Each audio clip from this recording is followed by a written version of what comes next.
least, our final speaker, Michael Johns. He was a former White House speechwriter and Heritage Foundation policy analyst. He's a healthcare executive, Tea Party leader, and activist. Thank you, Michael.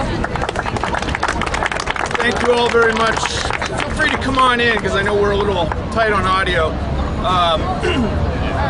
I want to start today firstly by thanking the Independent Salt Tea Party Association, Don and Terry especially, for their great leadership, and not just here in Philadelphia but throughout the 3 states of this area, New Jersey, Delaware, and here. They've been very successful in helping get great candidates into Congress and helping us fight Obamacare, and we appreciate their leadership.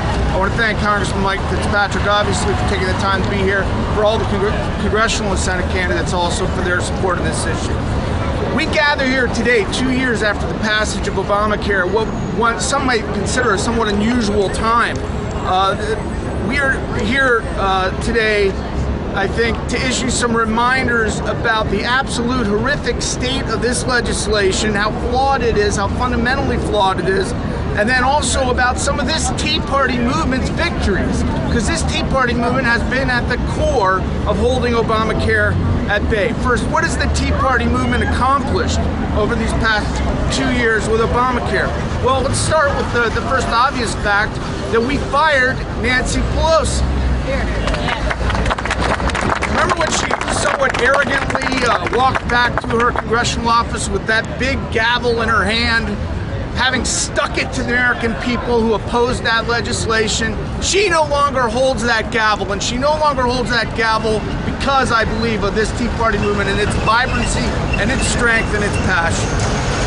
Second, we've challenged Obamacare, and the good congressman's been a good part of this, with great legislation in Congress to defund Obamacare, to oppose its regulations, to ultimately, we hope, with taking back the Senate, to repeal it completely. This legislation is being challenged, as all of you know, in federal courts throughout this land, including the highest court in this land, the Supreme Court.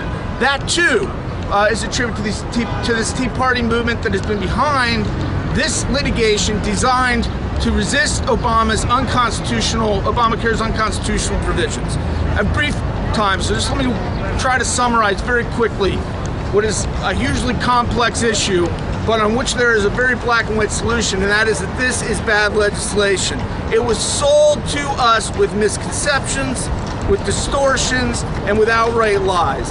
Everything that Obamacare says it would do for America and Americans and its health care, it is actually doing the opposite. It promised increased access to health care, but it's in fact doing just the opposite. All of you know, in fact, there was the great prominent example of the Canadian Premier Danny Williams a little while back, that when people need access to quality care and need it quickly, they don't go to socialized medicine in Canada or in Europe, they come to the United States of America. That's a system, one of the great parts of this system, albeit not perfect, that is being decimated and destroyed under Obamacare. One example, Canadians, there was a survey done. 1/2 of Canadians requiring hip surgery are 50% are having to wait over 6 months for that hip care legislation. I read one of the letters that was actually written to some of the would-be patients who are about to have surgery, saying, if this patient has deceased in the meantime, please forgive us. That's the kind of system that is run elsewhere in the world, and that, believe me, is a common denominator in this legislation.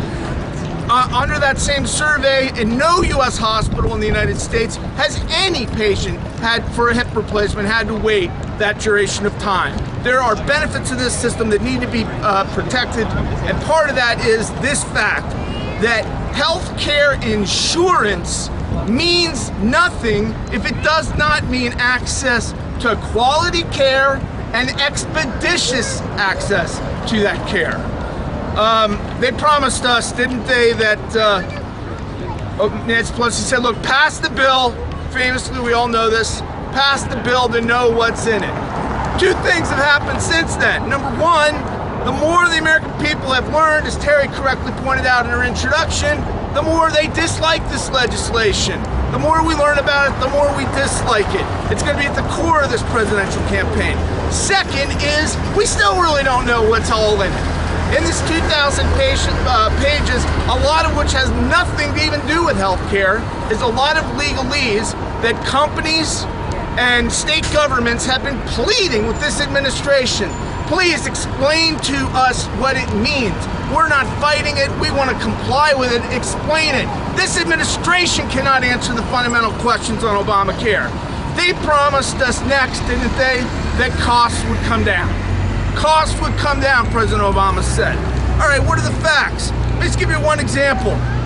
With these new regulations, you have higher premiums being implemented in private insurance across this country. Celtic Insurance, just give you one example. This is an insurance company that does business in Wisconsin and North Carolina. They just increased their premiums about 18%. They were asked to explain what was that 18%? Where did those costs come from? They said 50% of that 18% premium increase was due to Obamacare regulations. President Obama promised you he would reduce healthcare costs. He is a core problem in increasing those costs. They promised also, didn't they, that we'd have a more insured America. The reality is that as they have imposed these regulations, private insurance is becoming more and more expensive, and more companies are failing to operate it, further increasing the burden on federal and state governments to provide health insurance. One of their most emotional pleas, the one that we probably had the most difficult time arguing with because it's a sentiment we all share, was that they were going to take care of dependents and children under Obamacare, and we needed to pass it for that reason. Okay, that sounded nice. We all support that objective. No one here argued with that. What's been the reality? Insurers in 34 states around this country are dropping child-only policies because of Obamacare. If you are concerned about increased health care coverage for children and dependents, Obamacare is bad for America. They promised, famously, remember President Obama's line, if you like your plan, you can keep it. Remember that? You see how many times he said that? Hundreds of times. Okay, we're 2 years down the road. What is the reality? The majority of plans in this country are not being grandfathered under the policy. You got 50 to 80% of small employer plans, 2/3 of individual plans, 2/3 of large insurer plans that are not being covered. And finally, while there are many objections, let me just deal with the issue of waivers. This legislation, I think it has to be, someone should look into this, unprecedented from the standpoint of now thousands of waivers that have been requested of this government to not have to comply with it. Many of them have been granted. But the reality is it points to the complete imperfection of this legislation. One of the greatest acts of hypocrisy, I think in our view and in the view of this Tea Party movement, is the fact that SEIU, the public sector union, one of the largest in this country, that was at the forefront out there saying we need Obamacare for America and for our children and for our health care, simultaneously behind all of your backs was applying for waivers to that coverage. Okay?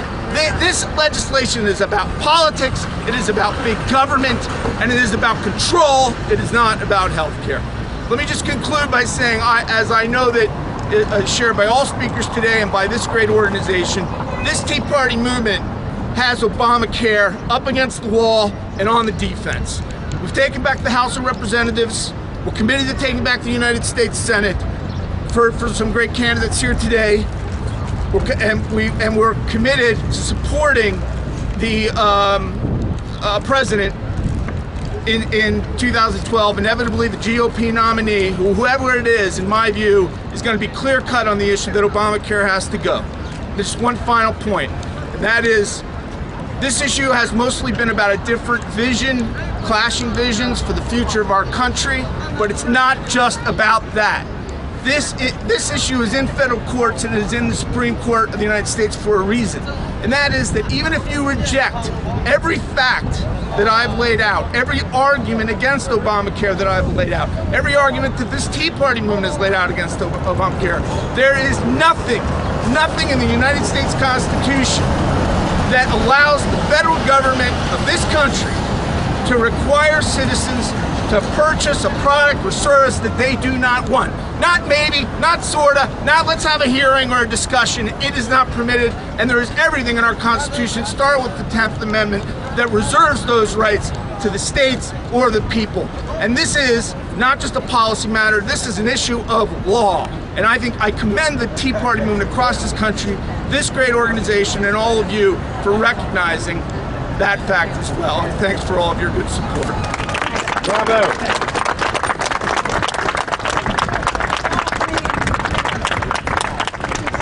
There will be a brief question and answer session. Anyone here in the press, if you have any questions for any of our speakers, please feel free to ask them now.